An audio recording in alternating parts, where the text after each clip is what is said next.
Salut à tous, bienvenue pour ce live, je coupe la musique et on arrive tout de suite. Musique de 80. Est-ce que vous allez bien dans le chat? Est-ce que tout le monde est présent? J'ai vu qu'il y avait toujours les mêmes, toujours debout. Quentin, Fred, Thibaut, tout le monde est là. Moi j'ai pas eu le temps du coup de faire descendre. On remercie la Muse de sa présence. Max était sur son profil perso la semaine dernière. Aujourd'hui, c'est vraiment, il a mis les moyens. Salut Pierre-François, salut Thibaut. Qu'est-ce que vous avez ouvert aujourd'hui en petit apéro? Alors moi, je voulais évidemment boire une bière dont on va un peu parler aujourd'hui. C'est l'opération du coup du point. Mais je l'ai pas mis au frais assez tôt en fait. Donc je l'ai mise de côté pour vous la montrer. Allez la chercher chez vos cavistes ou aux brasseries qui les vendent. Mais sur une Imperial Sour au cassis et à la groseille, donc en collab avec Opéra, le Bubar et la Mus. Donc moi je bois pas ça, malheureusement c'est pas encore assez frais, mais je me suis mis la petite Fujin de la brasserie Aérofab et de la Hulotte pour fêter les 1 an de la brasserie. Donc une double NEPA qui respire le fruit. Je l'ai pu la boire sur mon dernier atelier mercredi et elle a plutôt fait le bon effet. Salut Clément, salut Josh, salut Erwan. Aujourd'hui, je pense que l'invité, vous le connaissez un peu. J'espère qu'on va être assez nombreux.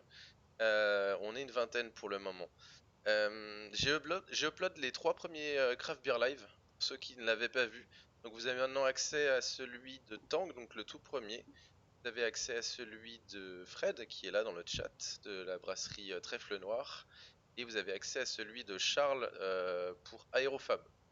Donc si vous n'avez pas eu l'occasion de voir ces lives, eh ben c'est l'occasion de vous rattraper.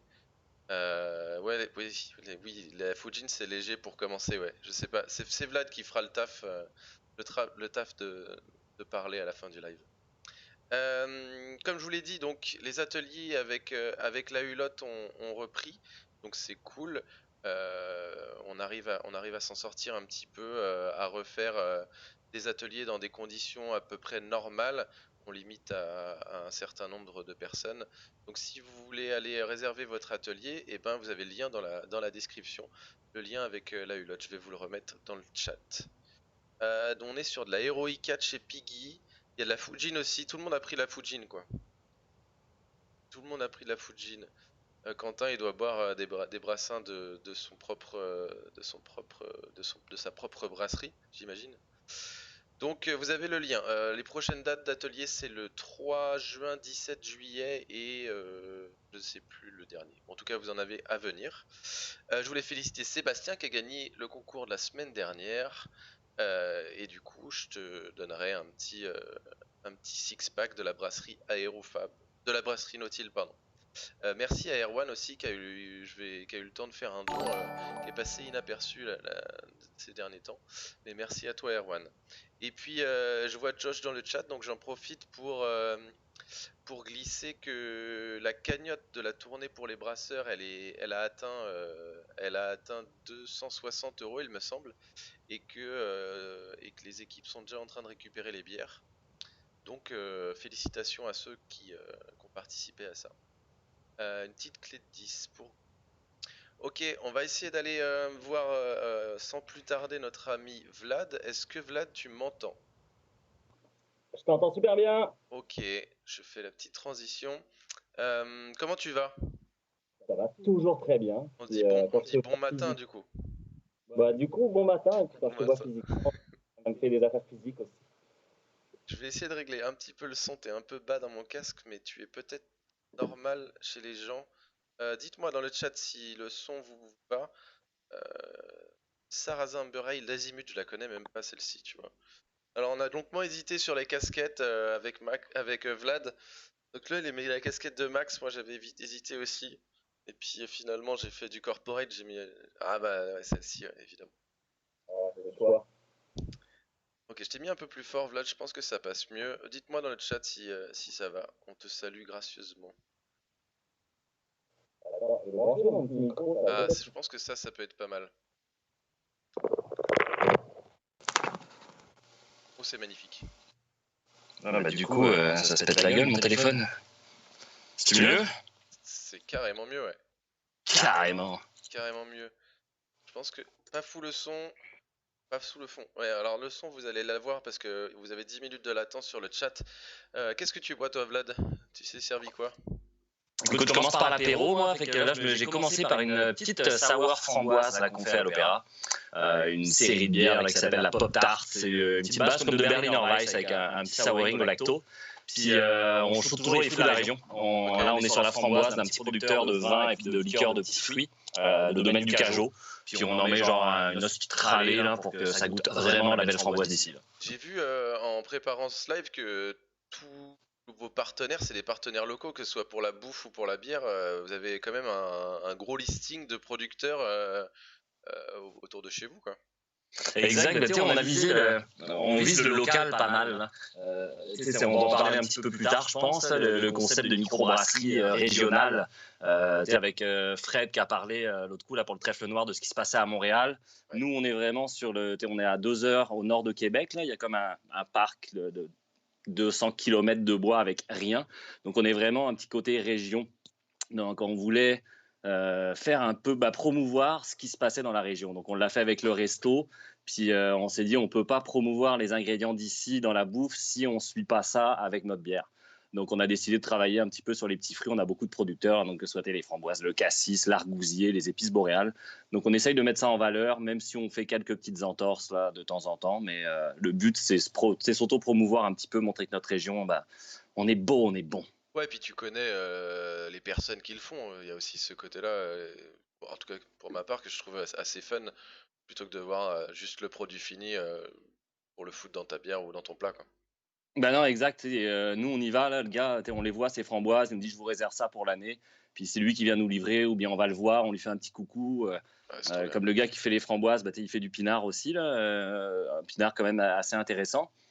Mais il fait aussi des liqueurs de bleuet, des trucs à 18%, 15%. Donc, on travaille avec ses produits dans la cuisine, on travaille avec ses fruits, et puis on se fait de la petite pub tous les uns les autres, et puis ça donne une petite claque sur l'épaule on va se payer des affaires. Là. On fait une version avec des concombres, puis c'est un producteur de concombres aussi régional, biologique, patente, là, qui nous fournit en concombres, là, qu'on va chercher, on lui file de la bière, il nous file des concombres. On encourage local. Bon, on va y revenir quand on parlera de ce que tu fais, je pense, de ça. Mais je te laisse finir ta gorgée et puis je te laisse te présenter pour ceux qui ne te connaissent pas sur comment t'en es arrivé dans la bière là.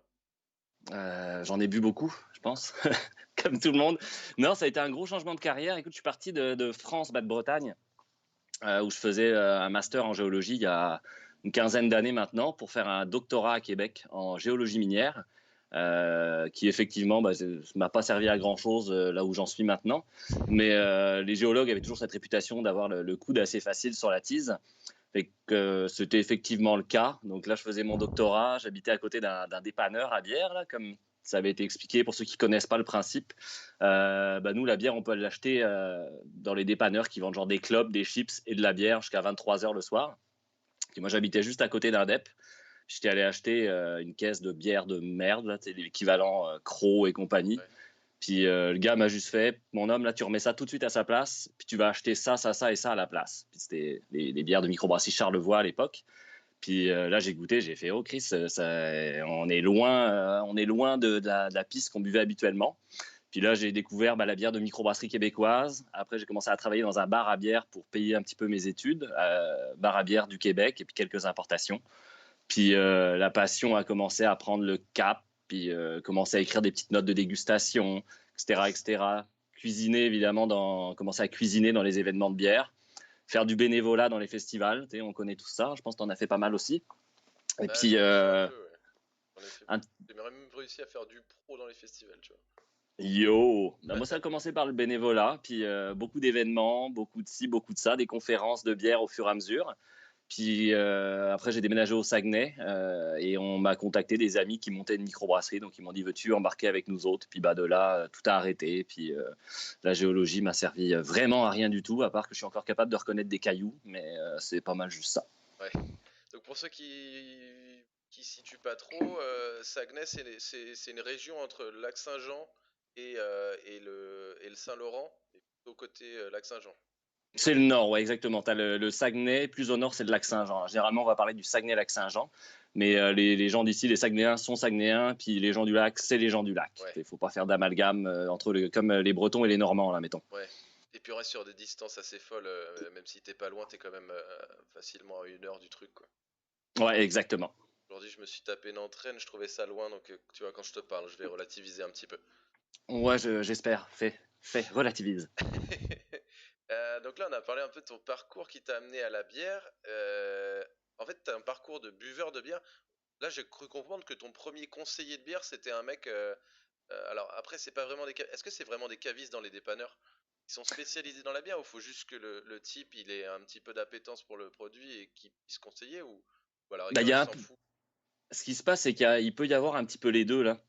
La bière, en ce moment, c'est vendeur, la bière de microbrasserie, là, tout le monde en achète.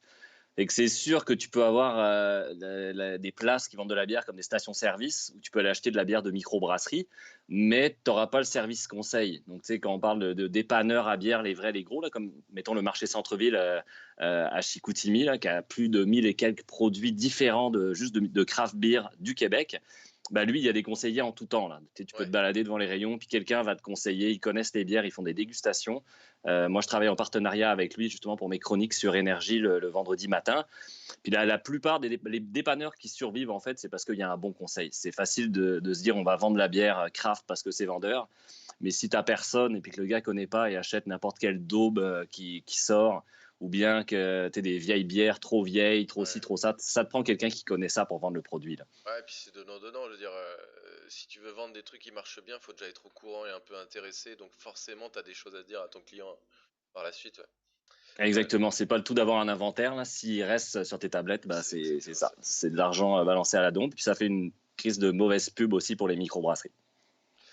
Euh, on va passer un peu, parce qu'on avait déjà parlé un peu des différences Québec-France. Toi, t'es peut-être plus mieux placé que Fred pour en parler, puisque ça te fait un peu plus la France. On y reviendra peut-être tout à l'heure, mais est-ce que tu peux nous expliquer ce que c'est Brasserie Opéra? Parce que vous faites de la bouffe, vous faites de la bière, vous la vendez sur place, vous avez des terrasses, ce genre de choses. Comment ça On a fonctionne? tout. Qu'est-ce que c'est? Vous avez tout. Nous, on a tout. Bah, écoute, l'Opéra, c'est un resto. On a commencé comme microbrasserie. En fait, on est passé on fait un petit peu des up and down. L'Opéra, ça a commencé pour faire de la bière. Ok. Faire de la bière, c'est cool, mais tu sais, les juste brew-pub qui sortent de la bière, tout le monde n'est pas là à saouler 7 jours sur 7, 24 heures sur 24. Donc, tu sais, faut avoir des rentrées d'argent un petit peu. Puis, on voulait pas être juste un bar, donc il y a eu l'idée d'apporter le volet bouffe avec de la pizza au feu de bois. Donc, tu sais, on a un gros four pagnol là, en cuivre, puis on fait 100% feu de bois. Donc là, on a commencé avec ce volet resto. Donc là, les gens pensaient qu'on était au début plus une micro. Après, c'est le resto qui a pris un peu le pas parce qu'on a commencé à se diversifier aussi, à faire des plats un peu plus gastronomiques. Puis là, on est de retour aussi sur la bière. Donc nous, on a deux permis en fait pour brasser. Donc on a le permis Brewpub qui permet de brasser notre bière sur place et de la vendre sur place. Donc sur les pompes, on peut aussi remplir les cruchons, les growlers Mhm. pour la vente à emporter.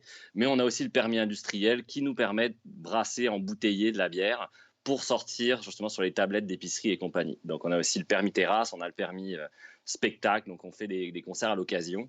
On est ouvert 7 jours sur 7, en ce moment un petit peu moins quand même, Ouais, hein. mais ouais, c'est un peu plus calme. Mais normalement, on fait du 7 jours sur 7, là, de 11 h jusqu'à minuit slash 3 h du matin, parce qu'ici, évidemment, on a le permis pour être ouvert jusqu'à 3 h du matin pour boire de la bière à haut volume. Je pense que tu as fait rêver pas mal de personnes là sur la description et le tableau que tu viens de faire de ce que ça peut être. Ah, il y en a qui sont venus hein, dans les brasseurs français. Bah, je pense à Max qui est passé, Maxi, ouais, il a dit qu'il validait le marché du centre-ville. il valide pas mal. Ouais. Je pense qu'il avait pris une petite balle. Il y a les amis des Sagnes aussi qui étaient venus, qui sont venus brasser une bière avec nous autres. Justement, l'année dernière, avant le craft beer, 2 semaines avant, les gars de Fabien et puis Étienne étaient venus des Sagnes pour brasser une petite collab. Puis eux aussi ont vu le côté c'est différent là l'histoire brewpub restauration au Québec vis-à-vis de ce qui se fait en France. Il y a quand même pas mal de différences. Je pense que derrière ça, c'est culturel principalement ou il y a vraiment un côté législatif? Parce qu'en France, on sait qu'on a un gros truc, un gros point noir, c'est les contrats brasseurs qui lient les restaurateurs et les bartenders à un brasseur qui est souvent pas le brasseur artisanal.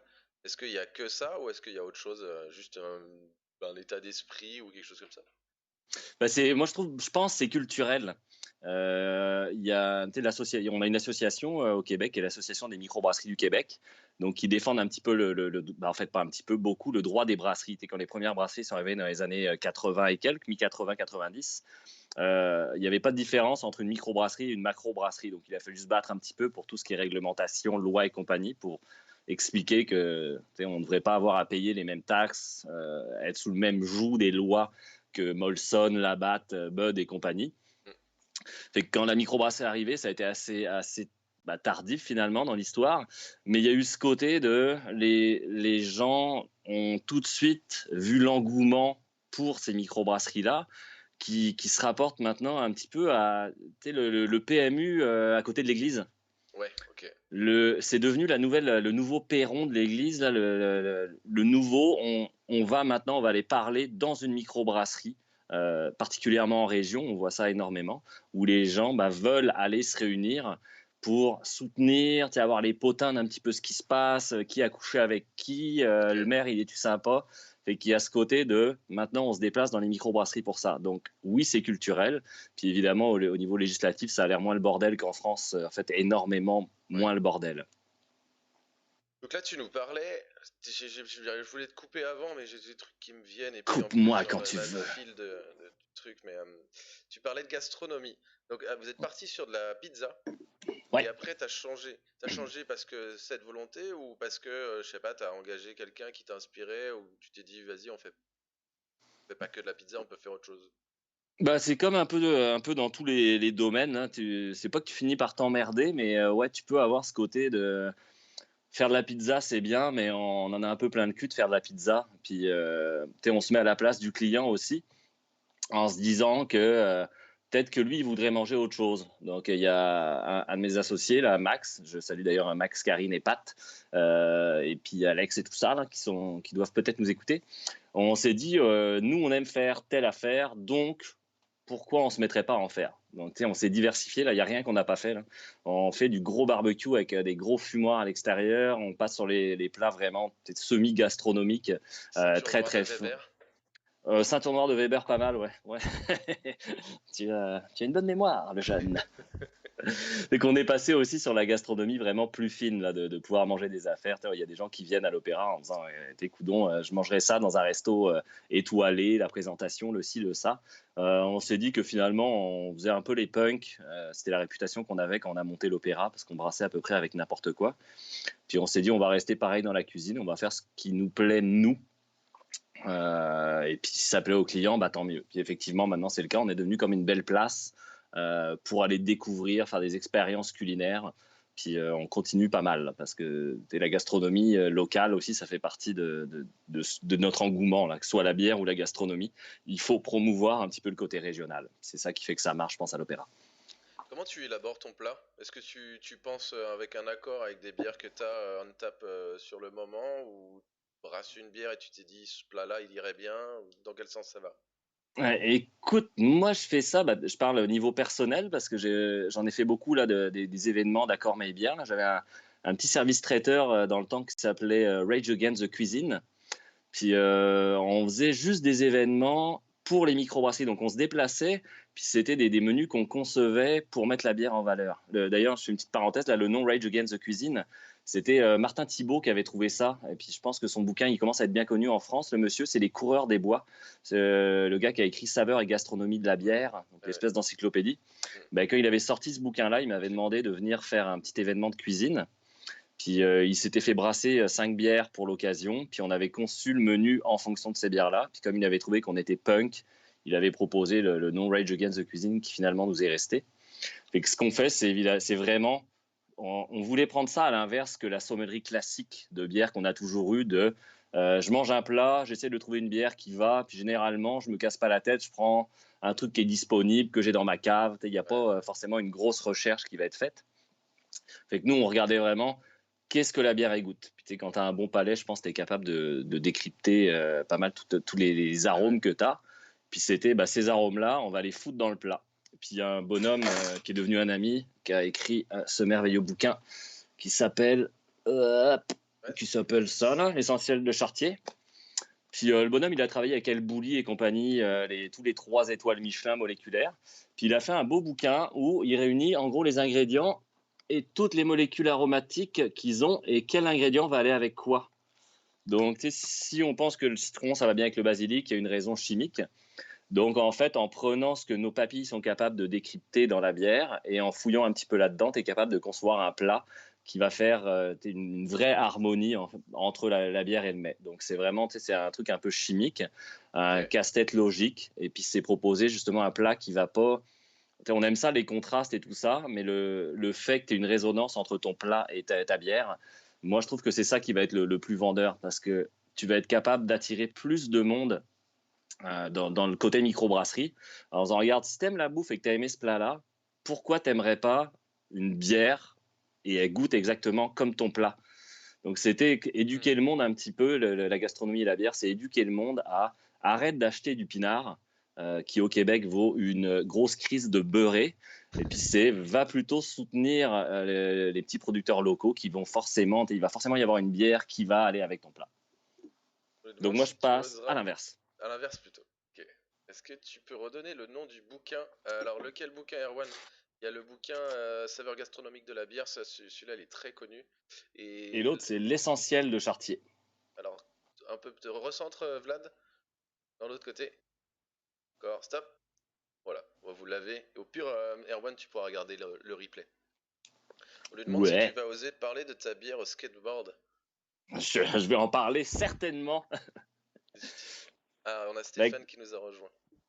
Bonjour Stéphane. Bonjour. Bonjour. Quoi, cette bière skateboard? C'est une bière qu'on a fait avec des skateboards, ouais, effectivement. Quand on a ouvert l'opéra, notre kit de brassage était arrivé. Oh putain, excusez-moi le téléphone. Il est tombé. Notre kit de brassage était arrivé de bonne heure et puis je sais pas, une semaine ou deux avant l'ouverture, c'était la saison du homard au Québec. Puis on était, je pense, 4 gars dans la brasserie à se saouler la gueule, hein, on va dire les choses comme elles sont. Puis on s'était acheté des homards. Et on s'est dit, on avait un petit kit pour faire du 50 litres. Puis on s'est dit, on va faire une bière au homard.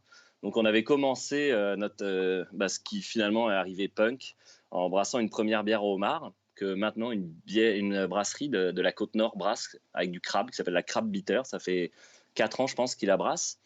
On avait commencé avec ça, et puis après, dans notre recherche de partenariat, comme je disais tantôt qu'on travaillait avec beaucoup de producteurs, etc., on avait juste à côté de l'opéra, sur le stationnement, il y avait un skate shop, donc des gars qui vendaient des fringues et des skateboards. Puis on s'était dit, on pourrait faire un partenariat avec, je sais pas, tu commences par acheter une bière ici, tu as un certificat cadeau, l'autre bord, ou je sais pas trop quoi. Puis le responsable brasserie de l'époque avait eu la brillante idée de dire, on va faire une bière au skateboard. Fait qu'on s'était fait faire des planches de skate par un gars qui fait des skates au Québec, mais évidemment pas de colle, pas de vernis. C'était 100% érable. Puis on a juste foutu ça pendant la fermentation, les planches de skate, pour apporter, fouille-moi ce que ça a apporté là, dans une Scotch Ale. Mais on a fait une belle vidéo avec un gars qui faisait des vidéos de skateboard, où il y a un gars qui part en skateboard. Elle est disponible sur YouTube d'ailleurs, la vidéo. C'est quand même très très bien fait. Okay. Puis ça a été quand même un très très gros vendeur. Là.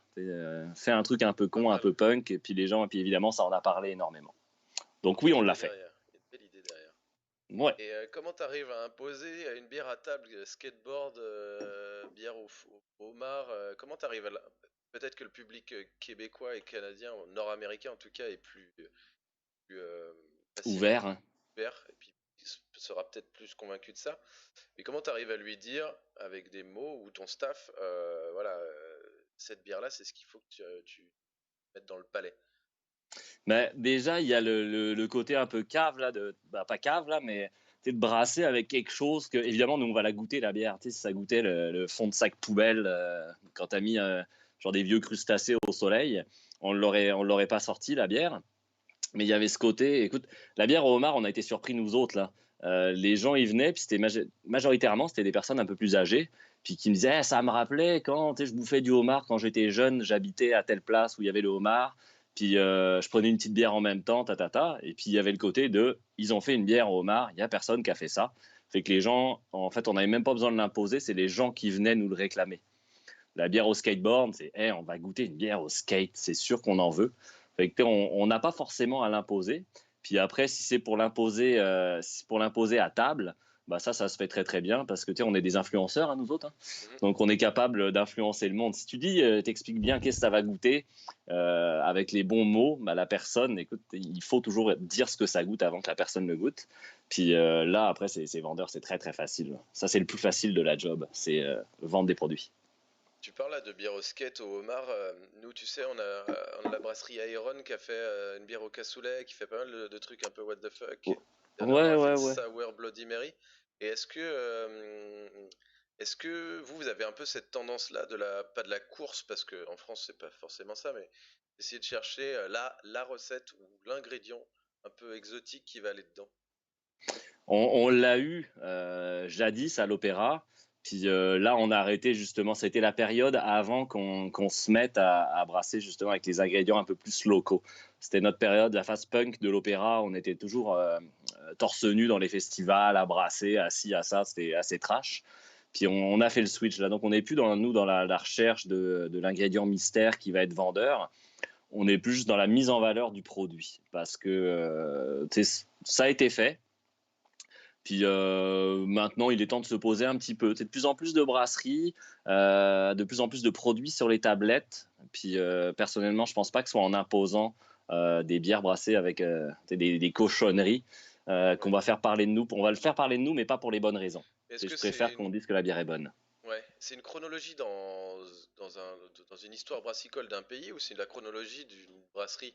Genre, t'es une jeune brasserie, pour te faire remarquer, tu vas brasser des trucs un peu what the fuck parce que ça te fait kiffer, certes, mais parce que tu sais que ça va marcher aussi, ou l'inverse. Parce que ça va marcher, ça te fait kiffer. Et après, tu t'assagis un peu, t'as déjà ta clientèle et tu peux aussi peut-être plus te permettre d'avoir une gamme fixe qui reste un peu plus, on va pas dire consensuelle, mais gamme fixe grand public, sans te laisser la porte fermée à des collabs ou des expérimentaux. Mais est-ce que c'est pas un peu une chronologie de vie de la brasserie, justement? Euh, je te dirais, il y a un peu des deux. Il y a des brasseries qui vont se lancer en faisant des produits un peu plus tordus. Puis il y a des brasseries qui vont commencer avec une gamme et qui vont se permettre de lancer des affaires qu'on n'aurait pas imaginées. Euh, c'est c'est vraiment les deux. Relancer un petit peu sa production ou sa renommée. Tu te dis genre, ah, ok, ça fait tant d'années que j'existe. Puis là, ça parle plus trop de nous autres. Il y a tellement de nouveaux produits qui sortent en ce moment. On n'a pas autant de brasseries. On est à 250 brasseries à peu près au Québec. Mais il y a de la nouveauté énormément. Puis, nous, les nouveautés, on est capable de les trouver partout dans le Québec. Mm. Donc, c'est comment tu te démarques parmi toutes ces nouveautés. Il peut y avoir bah tiens, je vais brasser une bière avec des Fruit Loops, les céréales Fruit Loops. On a vu Farnham, une grosse microbrasserie au Québec, qui avait brassé une bière avec des céréales, des petites céréales aromatisées, plein de couleurs. Puis là, c'était OK. Eux, ça fait longtemps qu'ils existent, ils produisent, mais ils sont relancés dans justement Ok. la cupcakeisation de la bière. On va mettre des nouveaux produits pour faire parler de nous autres. Donc, je te dirais, il y a les deux tendances au Québec. Qu'est-ce qui fait que c'est aussi démocratisé au Québec, là, que tu peux te permettre de faire des bières au skate, des bières au homard qu'est-ce qui fait que la bière est démocratisée autant? Parce que historiquement, vous n'êtes pas de la vieille histoire, c'est pas un pays de brasseurs. Non, ça a été le pays a été fondé sur le côté brassicole et cidricole, parce que les premiers colons, quand ils sont arrivés, c'était avec du cidre et de la bière. Puis l'intendant qui gérait la Nouvelle-France pour le roi de France, son premier mandat, ça avait été justement de faire pousser du houblon pour faire de la bière, pour se dire on va vendre un produit qui va être moins fort en alcool, on va avoir des taxes dessus, puis bref, ça va être mieux que d'aller acheter de l'alcool frelaté aux Anglais. Donc il y a eu ce côté brassicole. Les Anglais qui sont arrivés foutent une branlée aux Français par la suite, et puis les Labatt, les Molson. Mais ça reste que la bière est restée, elle s'est perdue un petit peu comme bière de loisir, bière de. Ben, on en boit beaucoup, c'est pas bon et on s'entorche. La microbrasserie, c'est très récent. C'est les années 80-90. Il y a eu des up and down. C'est depuis les dernières années, là, 3 ans, 50% d'augmentation de nombre de brasseries. Donc, C'est c'est dans ce le côté suivi de. de la révolution américaine, un peu, fin 80, début 90 là. Ouais, bah, il y a eu aussi la prohibition, tout Ouais. ça. Là, donc, ça s'est relancé par la suite. C'était un petit peu les vieux hippies qui ont lancé les premières microbrasseries au Québec. En fait, c'est vraiment ça. Là. On va faire notre bière nous-mêmes et puis elle va avoir du goût. Votre San Donc, Francisco à vous, quoi. exactement. Avec quelques pétards et puis beaucoup de bière brassée maison. Mais ça a été assez récent. Puis les gens ont voulu s'intéresser à ça en mode, c'était l'année, les révolutions là, d'habitudes de consommation. On va nous aussi se mettre à goûter ces produits, on va soutenir le local. Puis nous, on est tributaire de la SAQ. Là. Fred, je pense qu'on avait parlé pas mal. Là. Donc, ce qui régit un petit peu les alcools au Québec. Donc, de une, on dépense énormément d'argent pour acheter du vin ou de l'alcool fort. Ben ouais. Et la bière est beaucoup plus accessible. La bière, on en trouve partout, elle est pas chère, on soutient local. Donc, il y a cet engouement de toute la population. Puis on le voit, les journaux ici, écoute, il y a des chroniques bières dans tous les journaux, les émissions de télé, ça parle de bière, les radios, ça parle de bière. Énergie, pour qui je suis chroniqueur, c'est les mêmes compagnies qui ont le Énergie en France. Donc, moi, j'ai une chronique permanente depuis 5 ans maintenant, tous les vendredis matins. Fait que, les gens sont friands. Donc, à force de marteler au monde que la bière de microbrasserie, c'est bien, la population s'y met. Puis, on voit les courbes de consommation de microbrasserie qui montent tranquillement, mais sûrement quand même. Et puis au-delà de ça, tu sais que bon, il y a quand même une vertu à boire du craft plutôt que d'aller taper de l'indus au grand marché. Et, Exactement. ouais, il y a vraiment un concept où c'est ancré dans la vie de tous les jours. Et limite, ce que tu disais quand tu parlais de le bastion en bas de l'église, là, limite, les gens oublient ce qu'ils ont dans leur verre tellement c'est devenu quelque chose de naturel. Là où en France, on est plus obligé de faire un effort. Et quand on le fait, on sait quel effort on a fait. De choisir un bar craft plutôt que de choisir un bar tout venant, quoi. Ouais, exactement. Toi, tu cuisines là, dans ton poste à l'Opéra, c'est toi qui gères les plats qui sont élaborés, fabriqués? Non, c'est Maxime, mon associé, qui est le chef de la cuisine et responsable de la cuisine. Et on travaille de concert. Moi, je fais un petit plat par semaine habituellement, là, qui sont des tartares, généralement en fait, de la viande crue, peu importe de quel animal. Puis moi, je suis à la conception un peu plus de trucs moléculaires pas mal et un peu tordus. Et puis sinon, c'est Max qui s'en occupe. Moi, je suis responsable de la production de la bière en ce moment à l'Opéra. On switch, mais tu sais, on est des petites entreprises aussi. Là. La personne qui est en cuisine, elle peut faire telle affaire. La personne qui a la production de la bière, on se relaye, on fait un petit peu tout parce qu'on veut être. C'est pour ça que les gens aiment venir chez nous. On veut être présent, on veut que les gens ils nous voient. On veut que les gens sachent qu'on met la main à la pâte. Donc, tu sais, c'est pas rare que sur le service, on soit là, on est aussi à faire de la pizza le midi derrière le four. Puis, tu sais, ça surprend des gens, mais dans le bon sens, en disant hey, vous n'êtes pas les propriétaires, pourquoi vous êtes en train de faire de la pizza? Parce que faut faire de la pizza. Puis, oui, il faut embouteiller, il faut faire ci, il faut faire ça. Puis, on aime ça que c'est notre bébé, là. On est des chefs d'entreprise, oui, mais on est surtout des gens qui aiment mettre la main à la pâte et puis de faire grandir notre business, puis grandir avec elle. Je vous mets le lien du site Opéra sur le chat. Là, je suis dessus et bon, déjà, il est super bien fait. Félicitations. Toi, t'es bien fait. Ouais, ça, c'est travail de mes Très parents, bien ça. fait. Ouais, bien joué. Hein. Là, on voit vraiment que vous faites tout sur place. Ça donne quand même assez faim. Toi, il est l'heure du repas du midi. Nous, c'est l'heure de l'apéro. Ça m'ouvre un peu l'appétit. Vous avez fait du taf quand même sur la brasserie parce que je vois là, vous êtes allé chercher des levures sauvages. Moi, je sais Oui. on en avait parlé un peu avec le live de Steph quand on est allé chez Alamus avec tes fameuses levures chez Doc Flo. Mais Ouais. est-ce que tu peux nous parler de ça en fait dans ton processus de chasse là, vous avez fait un peu les chasseurs de levures en gros. Ouais, ça a été ça a commencé avec Francis Jonca de Pic Caribou en Gaspésie, qui a beaucoup travaillé sur les ingrédients régionaux, tout ça. Puis il a voulu travailler sa propre souche de levure parce que Gaspésie quand même assez sauvage. Il avait proposé une bière qui était une bière de fermentation spontanée au Québec. Et la loi avait changé vraiment pour et grâce à lui sur la fermentation spontanée. Puis il a beaucoup travaillé avec un laboratoire d'une université sur isoler des levures. Et puis nous, on s'est dit, mais on est au Saguenay-Lac-Saint-Jean, c'est quand même assez sauvage. Donc on devrait avoir des levures partout ici. Fait qu'on avait fait des tests là, de fermentation. On avait mis, écoute, que ce soit des bleuets, de la pomme, des écorces, du chanvre sauvage. à fermenter. Puis on a regardé s'il se passait de quoi. Puis après, on a travaillé avec un laboratoire qui est spécialisé dans le milieu brassicole, qui a isolé en fait les quelques levures qu'on marchait. On avait envoyé, je pense, une soixantaine d'échantillons. On a testé une soixantaine d'échantillons, envoyé une trentaine. Puis on a réussi à isoler 3 levures qui sont vraiment indigènes à l'opéra. On est prêt à les partager. Donc, une levure qui avait été isolée sur des ruches de miel sauvage d'un ami, là, pomme et cactus.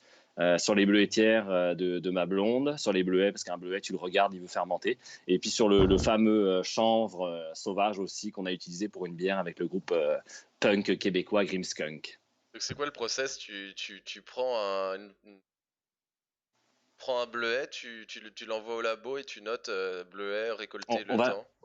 va commencer par le mettre dans un mou. On a nos petits Erlenmeyer, on met sur une plaque chauffante, 30 degrés. Évidemment, il faut que tout soit très, très stérile pour éviter qu'il y ait n'importe quoi dans l'air ambiant. Puis on va juste lancer une pseudo-fermentation. Donc on va laisser ça 24 heures à peu près. Avec, faut que ça brasse, on veut de l'oxygène là-dedans. Puis c'est après ce mou-là qu'on va envoyer au laboratoire. Et puis eux, ils vont regarder ce qu'il y a dedans. Donc il peut y avoir des bactéries, il peut y avoir des levures, et il peut y avoir aussi de la moisissure. Donc c'est eux qui vont s'occuper de tout ce qui est isolation. Puis après, ils le développent. Donc eux, ils l'ont dans leur banque. Nous, on fait juste les appeler, puis après, ils nous renvoient la levure 100% à tel, 100% à tel. C'est celle que justement j'avais ramenée chez Doc là, pour faire une espèce de levure hybride Vendée, Saguenay-Lac-Saint-Jean, 100% sauvage. Je sais pas ce que ça donne, ça. T'as eu des nouvelles? Flo était là sur l'avant-dernier live, je crois, elle aurait pu nous en parler, mais pas là aujourd'hui. Je pense que ça a été mis en fermenteur à la Musse, dans les fermenteurs un petit peu à côté de la brasserie pour éviter que ça contamine toute la très belle brasserie de la Musse. Puis donc c'est repropagation en plus haut volume. J'imagine que ça pourra faire une bière qui sortira en France, peut-être à la fin de l'année, j'imagine. Est-ce que toi, tu as goûté ça, là? Opération du coup du point. Est-ce que tu en as eu? Tu vas en avoir? C'est en chemin? Je vais en avoir, j'espère. Clin d'œil, Max. Il va falloir attendre que ça puisse traverser l'Atlantique avec les foutues douanes et le foutu Covid. Mais non, je ne l'ai pas goûté. J'ai beaucoup d'amis qui l'ont goûté, qui ont tripé assez solide, mais moi, je ne l'ai pas goûté. Fait que là, je compte sur toi pour me dire si c'est bon ou si c'est pas bon. Eh ben, moi, j'ai déjà goûté, hein, je prépare les lives assidûment. Mais ouais, j'ai déjà goûté et ben, on oublie très vite ce côté 8 degrés, 8 degrés 8, je crois. 8 Je pense que degrés oui. 8. On l'oublie vite en fait. C'est assez gras. Je pensais qu'il y avait du lactose dedans et apparemment il n'y en a pas. Il y avait Non. un côté assez rond. C'est pas si acide que ça. Moi j'ai trouvé ça super bon. En fait, c'est vraiment la définition de Imperial Sour quoi. On a Ouais. vraiment monté, mais on sent pas forcément l'alcool. Ça se boit très bien. Je pense Je pense que c'est. à température, c'est peut-être un peu mieux si on veut développer les arômes bizarrement. Pour une bière acide, c'est un peu contradictoire, je trouve, mais ça pourrait marcher avec celle-là en tout cas. Je pense que la bière est aussi ronde que Stéphane l'était en fin de brassage. Bah, c'est vrai qu'il savait plus trop les fruits qu'il y avait dedans, je crois. Non, bah, on avait fini de brasser à 6h du matin, je pense. On avait fait le pitch de Lacto à 6h du mat. Fait que la soirée a été quand même assez longue. Est-ce que tu peux nous parler un peu de ton taf sur enfin pas ton taf, mais tes parrains du Saint-Malo Craft Beer, c'est comme ça qu'on s'est Ouais. rencontrés Ouais. et qu'on s'est re-rencontrés, même s'il n'a pas eu lieu pour la troisième année. Ce sera en Mais on début- s'est bien rencontrés quand même. On s'est rencontrés, on a eu cette volonté de se re-rencontrer. Oui. Comment c'est né ce petit partenariat-là? Écoute, c'était un concours de circonstances. On salue Je- Xavier qui est dans le chat d'ailleurs, je crois. Je l'aperçois. Allô Parrain. Xavier! Concours de circonstances je prenais mes vacances en France pendant la première édition du Craft. J'étais avec un ami là, qui a une distillerie au Saguenay-Lac-Saint-Jean, là, la distillerie du Fjord, qui fait un gin aux épices boréales. Puis on avait un appart de la famille qui était à, écoute, je sais pas, 150 minutes à peu près.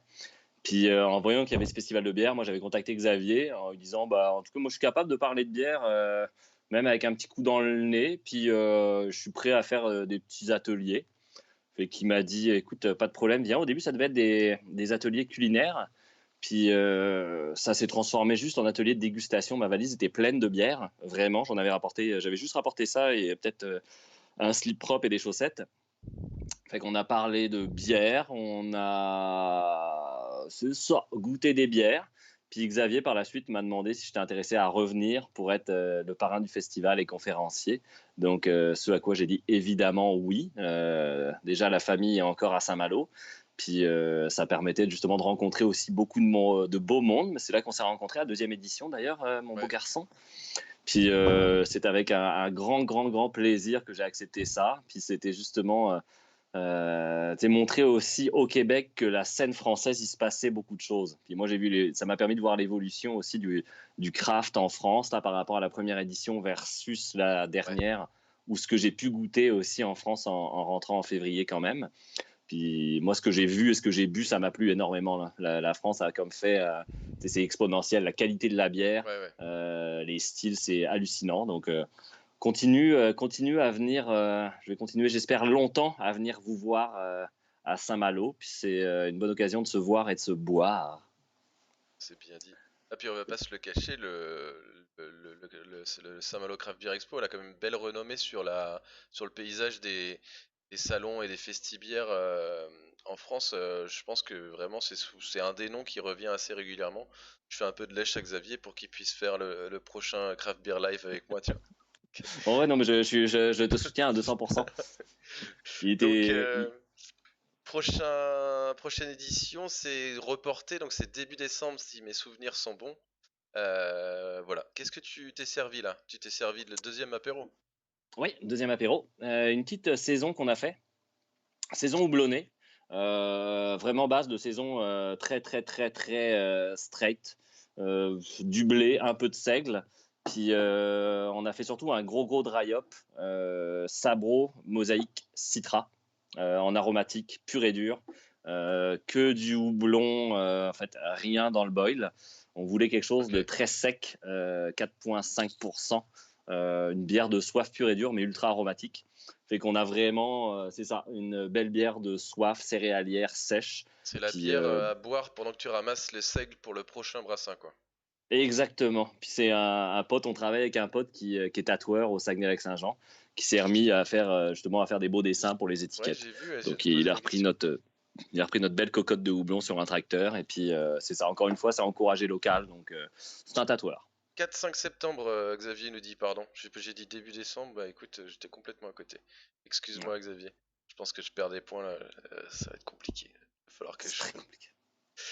C'est quoi le format de cette bouteille? C'est 50? Ouais, 500 ml. Québec, C'est le format standard? c'est pour beaucoup de microbrasseries, là, je parle des plus petites microbrasseries, on est dans le format standard, le 500 ml. Ok. Les 341, ça te prend un peu plus d'équipement, ils sont assez rares. Puis maintenant, c'est la canette. Ouais. Écoute, on le voit là, c'est justement quand on parlait du marché centre-ville tantôt, je pense que 70% de son espace tablette, c'est des canettes maintenant. Là. Vous en faites, vous? Ça, pas pour l'instant. On est sur les...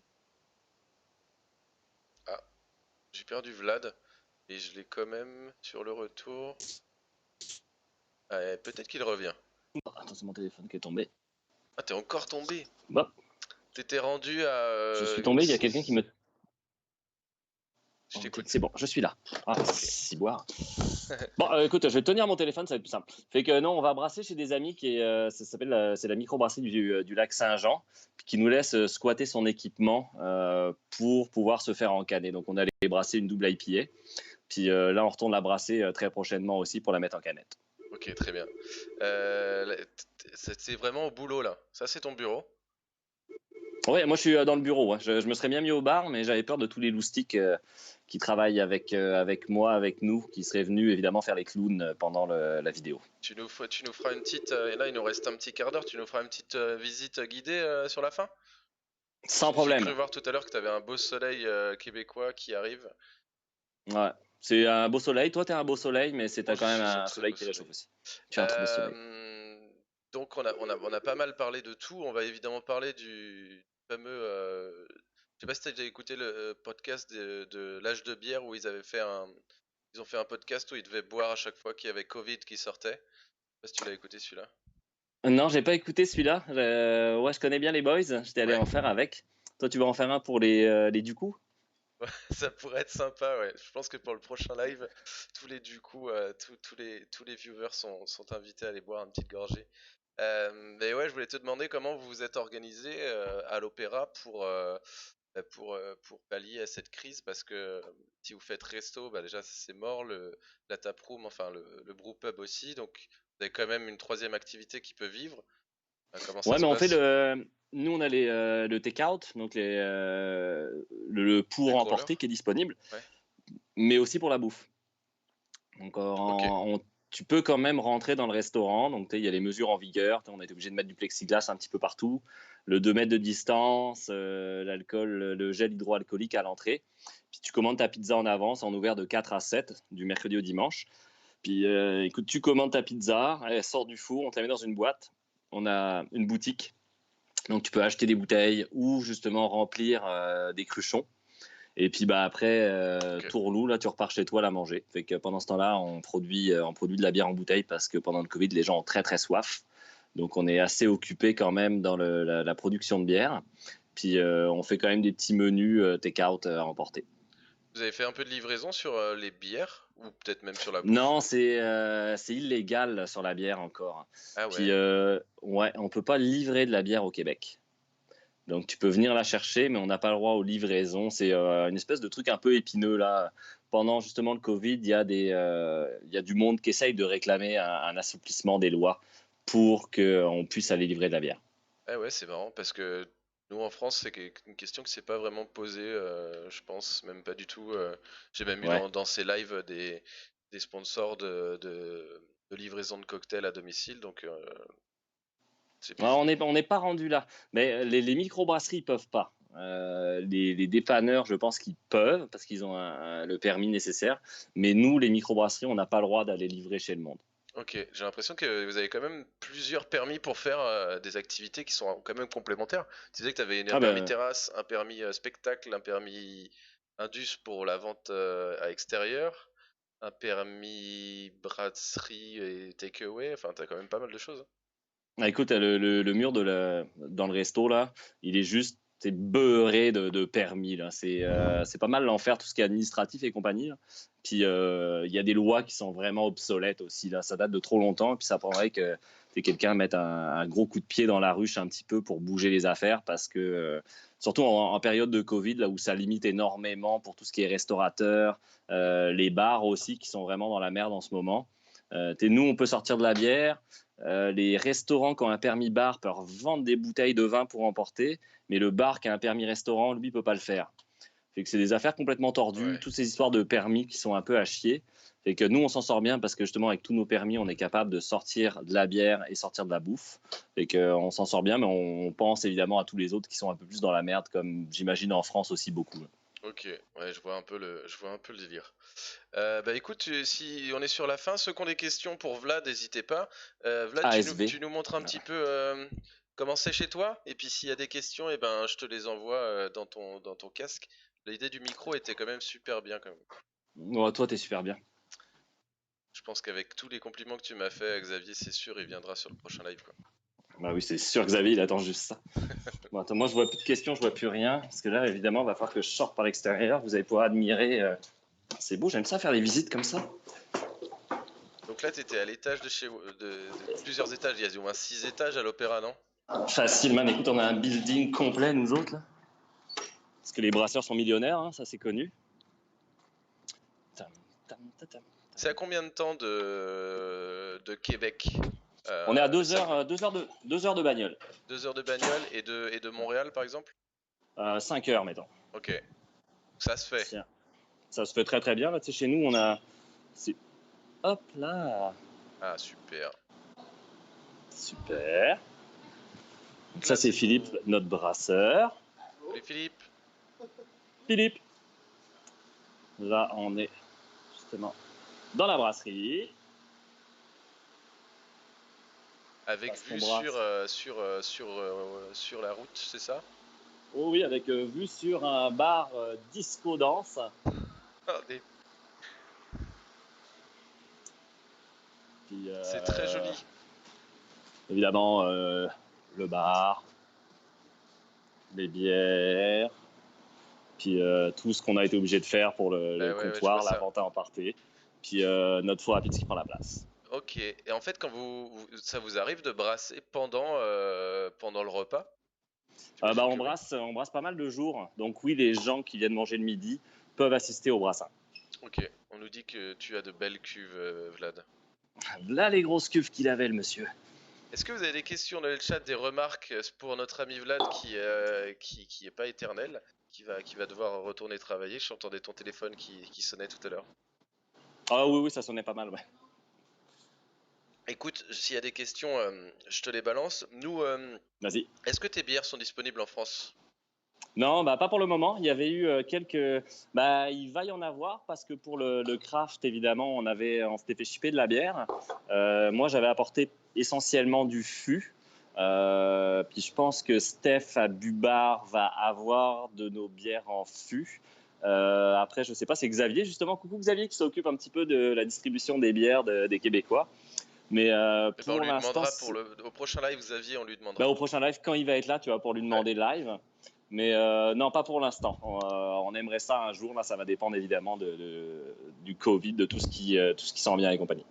Et est-ce que comme Fred, vous avez un peu cette volonté de faire sortir les bières de la brasserie, enfin de la brasserie de l'État et du pays? Ou ça, vous restez Bah, sur du local? pour l'instant, on est sur le local parce qu'encore une fois, ça dépend. Tu sais, hop là, la batterie commence à être faible sur le téléphone. Notre système de brassage, là, comme on a le pub qui roule quand même 7 jours sur 7, on a normalement, annuellement, on a 70% de la prod qui est pour le bar-resto. Donc, on est un Ok. peu limité dans notre production. Si on switch en canette, on devrait être capable d'en faire plus. Mais va falloir faire défoncer quelques murs, je pense, pour mettre plus de cuves aussi. Bah ouais, parce que ce que je voyais, c'est que vous êtes quand même dans les contraintes d'une brasserie urbaine. Exactement, on a rentré un fermenteur de 2000 litres là, à la fin de l'été dernier, mais c'est pas mal le dernier fermenteur qu'on va pouvoir rentrer là-dedans. Ouais. On nous demande Même si si ton on peut en t-shirt. rentrer des affaires chez nous. Oui, On nous demande si ton t-shirt c'est bien la cave du Père Book. Ouais, c'est ça. oui monsieur, Ouais, c'est Clément qui la vient de cave voir du ça. Père Bouc. Oh ouais, c'est une belle place avec une belle personne que j'ai aimé rencontrer et côtoyer pendant mon séjour en France dernièrement. Peut-être qu'il y aura des bières opéra là-bas. Il y en a eu, mais Il on y en n'en a eu. avait pas beaucoup en bouteille, fait que je pense que c'est juste on en a eu parce que c'est parti très très vite. Ouais, bah si vous avez peu de quantité, ça serait partira vite. Il y a des gens qui arrivent tard. Écoute, Vlad, si t'as plus de batterie, je vais te tège. Je suis désolé, hein. Vas-y, tège-moi quoi. Non, mais en tout cas, merci d'avoir répondu à l'invitation. Je tiens à te remercier vraiment beaucoup d'avoir fait le petit clin d'œil à la Radio Énergie ce matin et d'avoir été aussi dispo. Vraiment, c'est un plaisir pour moi de t'avoir rencontré et de me permettre d'avoir dans ce live. Euh, on se revoit l'année prochaine à Saint-Malo, j'imagine. On se voit l'année prochaine. Je te Ou présenterai avant. ton enfant que tu m'as fait d'ailleurs la dernière Ouais. fois qu'on s'est vu. Celui qui te ressemble, celui qui a plus tes traits que les miens. Avoir un enfant de toi. Oui, effectivement. Moi, je comptais venir Merci avec à ma vous. blonde et je pense que ce sera reporté malheureusement. Mais en tout cas, merci à toi, Vlad. Merci beaucoup, beaucoup. On se revoit bientôt quand tu vas me stocker sur le chat du live de, live de Xavier. Exactement, je vais venir raconter plein de trucs très intelligents aussi. Super. Salut mon pote, à très bientôt. Bye. Salut, bye. Ok les petits copains, j'espère qu'il n'y a pas trop de questions qui sont tombées avant la fin de l'appel, mais a priori non. Xavier, tu nous dis qu'on pourra trouver ça. Alors Xavier, je vais refaire le topo. Début septembre pour le Craft Beer Expo de Saint-Malo, avec les bières de l'Opéra à trouver à l'Écume des Bières, au Père Bouc et chez Alain à Rennes. Et évidemment, Steph aura quelques fûts au Bubar. Ok, bah elle est tous. Je parlerai avec en vrai et sérieusement avec Xavier sur la façon dont on peut soutenir le festival de Saint-Malo qui m'a mis une petite claque quand je suis allé, c'était vachement bien. Voilà. Merci d'avoir été là. On a été jusqu'à 40 à un moment, donc c'est tant mieux. Je vois qu'il y a Thibaut qui est arrivé en retard, mais il y aura toujours le replay. Je vous rappelle que j'ai mis les 3 premiers Craft Beer Live qui n'étaient pas encore dispo, je les ai upload sur la chaîne.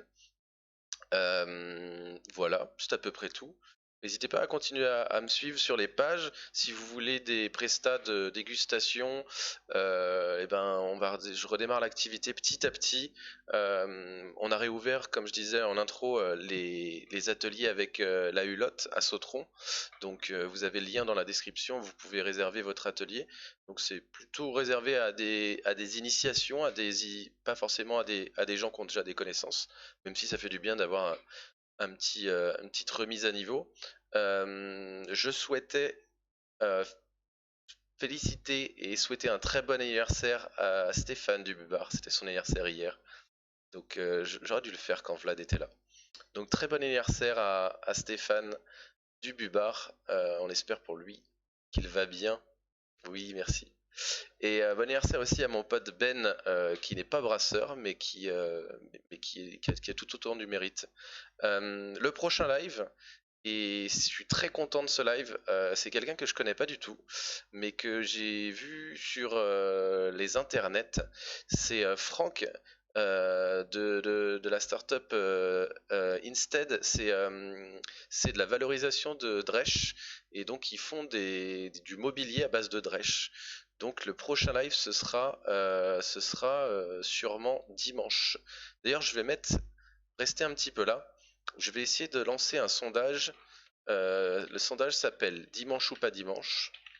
Dimanche ou pas dimanche. Et c'est pour avoir un peu votre opinion suite à ce déconfinement. Les lives, je les fais le vendredi parce que c'était plus facile pour moi, je vais pas vous le cacher, pour ma vie de famille et tout ça. Est-ce que pour vous c'est plus sympa de le faire le dimanche ou pas? Je crois que c'est bon, je l'ai envoyé. Et ça devrait arriver. Je compte sur vous pour voter. A priori, le live avec Franck et Instead, ce sera dimanche. Donc même heure, dimanche à 17h30. Est-ce que vous avez reçu quelque chose? Peut-être pas. Peut-être qu'il y a une latence aussi. Mais a priori... Non? Oui? Ah, je ne sais pas. Bon, tant pis, je ferai autrement en vous demandant autrement. Est-ce que j'ai tout dit? Je vérifie mes notes. C'est à peu près tout. Une fois de plus, je remercie Vlad de sa participation. Un bon anniversaire à Steph, et je tiens vraiment à le remercier. C'est un de mes plus grands soutiens depuis que j'ai lancé cette activité. Merci à Erwan pour son petit don de la semaine dernière. Désolé à ceux qui sont arrivés un petit peu tard, mais c'est pas grave. On se revoit dimanche prochain pour le prochain live. Et puis d'ici là, continuez à boire local, à vous tenir informé de ce qui se passe sur les chaînes. À très bientôt. Salut!